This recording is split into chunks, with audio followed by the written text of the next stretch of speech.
Kami duduk di sini Pak Rosan, Pak Erick Thohir, yang kami percaya bahwa di tangan Bapak nanti ke depan Danantara akan jauh lebih baik dalam mengelola BUMN.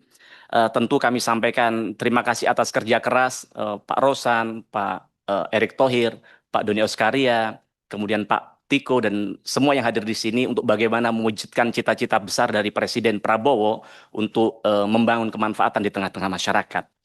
Awalnya Pak, saya hampir sama dengan seluruh masyarakat Indonesia yang skeptis dengan hadirnya Danantara di awal berdiri dulu. Tapi kemudian kemarin atas inisiasi dari Pak Doni Oskaria, kami diundang, diajak beliau untuk FGD secara maraton berhari-hari Pak. Untuk beliau memaparkan berbagai hal soal RKAP di tahun 2025 ini dan menerima masukan sebanyak-banyaknya dari kami begitu.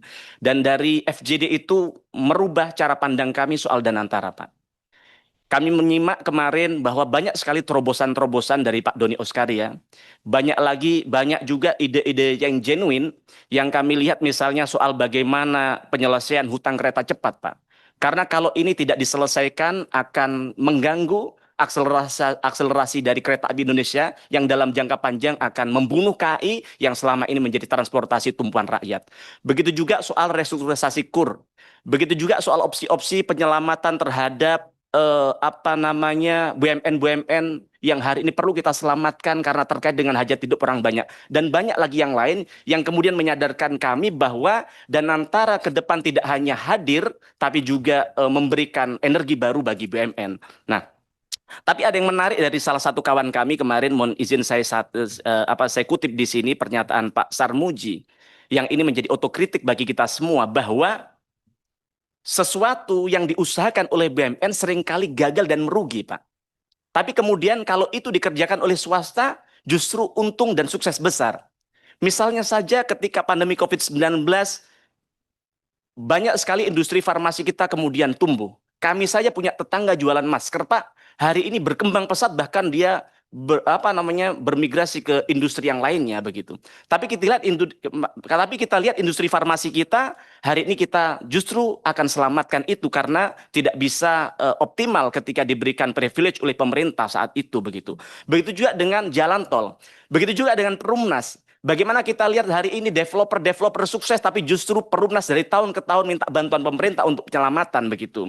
Nah, sehingga kami sangat apresiasi, kami sangat optimis bahwa ke depan Danantara akan mampu untuk menggerakkan ekonomi masyarakat. Saya juga mencatat langkah-langkah besar yang dilakukan oleh Pak Rosan untuk bagaimana mendorong arah baru investasi strategis nasional. Kalau semua rencana ini Pak Rosan dilakukan dalam koridor hukum, kalau dilakukan dengan mengedepankan kepentingan rakyat, kami di Komisi 6 akan sangat mendukung setiap langkah Bapak. Nah, tapi tentu dalam rangka check and balance pada kesempatan hari ini kami ingin menyampaikan beberapa hal agar kemudian Danantara dan BUMN bisa tetap on the track, Pak. Yang pertama soal dividen BUMN yang diberikan kepada Danantara.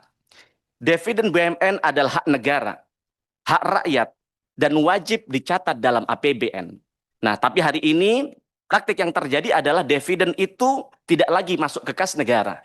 Tidak lagi dikelola oleh Kementerian Keuangan, tapi dialihkan ke Danantara, Pak. Nah, sekedar mengingatkan, kita ini kan sebagai fungsi kami untuk melakukan check and balance, ini bagian dari reminder kita semua atas rencana baik dari Danantara, bahwa ini bertentangan dengan pasal 23 Undang-Undang Dasar tahun 1945 yang menyatakan bahwa semua penerimaan negara harus dimasukkan dalam APBN dan dibahas bersama DPR, Pak.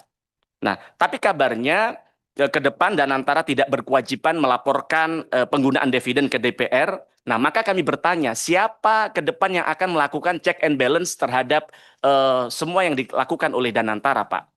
Apakah kemudian seperti yang disampaikan oleh Pak Rosan tadi akan dilaporkan dan kepada Presiden?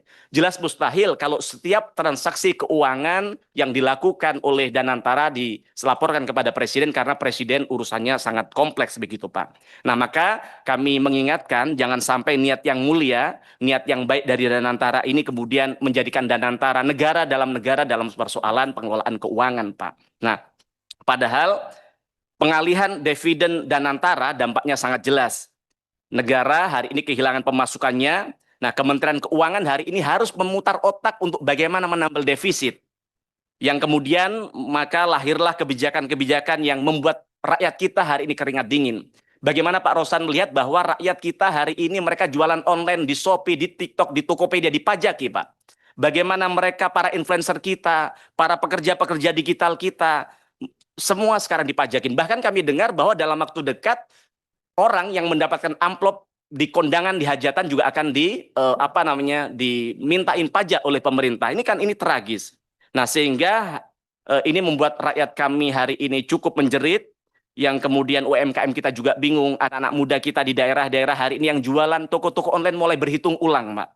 Nah, maka ini adalah bagian dari dampaknya sumber utama penerimaan negara yang hilang karena dividen hari ini diberikan kepada Danantara. Nah, maka pertanyaannya, kalau memang dividen BUMN diserahkan ke Danantara, maka pertanyaan saya adalah, apa jaminan bahwa Danantara bisa mengelola uang ini lebih baik daripada dikelola Kementerian Keuangan, Pak? Daripada dikelola negara, begitu.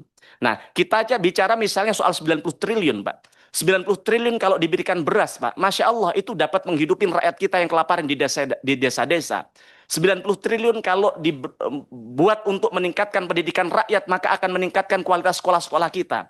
Pak Rosan, Pak Erick Thohir mungkin hari ini sering mendengar berita bahwa ada ketimpangan, ada sebuah ironi bahwa sekolah-sekolah swasta antri bertahun-tahun, Pak.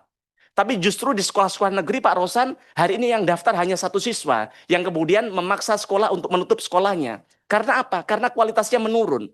Rakyat lebih percaya kepada sekolah swasta daripada sekolah negeri. Maka harapan kami, dana yang begitu besar yang harusnya bisa meningkatkan kualitas pendidikan, bisa menghidupi rakyat, ini bisa benar-benar dimanfaatkan dengan optimal. Maka kami di DPR tidak akan tinggal diam, kami akan pastikan bahwa uang rakyat harus kembali kepada rakyat. Bahwa setiap rupiah dividen yang diberikan negara kepada Danantara harus bisa dipertanggungjawabkan, harus bisa diaudit, harus bisa dipantau agar ke depan semuanya bisa sesuai dengan harapan kita semua, begitu. Nah, maka harapan kami sebelum kita berbicara lebih jauh, tupoksinya harus diperjelas karena kami lihat sampai hari ini, jangankan rakyat, kami saja di Komisi 6 masih bingung tupoksi antara Kementerian BUMN dan juga BPI Danantara. Maka ke depan ketika ada sebuah fraud, ada sebuah kegagalan, jangan terjadi blame shifting yang kemudian saling menyalahkan antara Kementerian BUMN dan juga Danantara, begitu. Kemudian kami juga mengingatkan bahwa ada istilahnya jas merah, Pak. Jangan pernah sekali-kali melupakan sejarah. Itu pesan dan ajaran penting dari para founding father kita, pendiri bangsa kita. Kalau kami lihat hari ini, tiba-tiba Danantara belum pernah rapat bersama Komisi 6, yang kami lihat tiba-tiba semua baliho, semua media-media promosi sudah berubah dari BUMN ke Danantara, Pak. Begitu juga dengan logo-logo yang dipakai baju para BUMN kita sekarang sudah berganti Danantara, begitu. Mohon izin, apakah seburuk itu BUMN selama ini? Izin, Menteri BUMN-nya masih ada, Pak. Lembaga BUMN masih ada. Dan selama ini apakah BUMN buruk? Tidak. Saya Mufti Anam menyaksikan dari tempat ini 5 tahun. Kami melihat bahwa banyak sekali transformasi yang sukses dilakukan Pak Erick Thohir dalam memimpin BUMN. Tapi mohon izin, apakah saya dekat dengan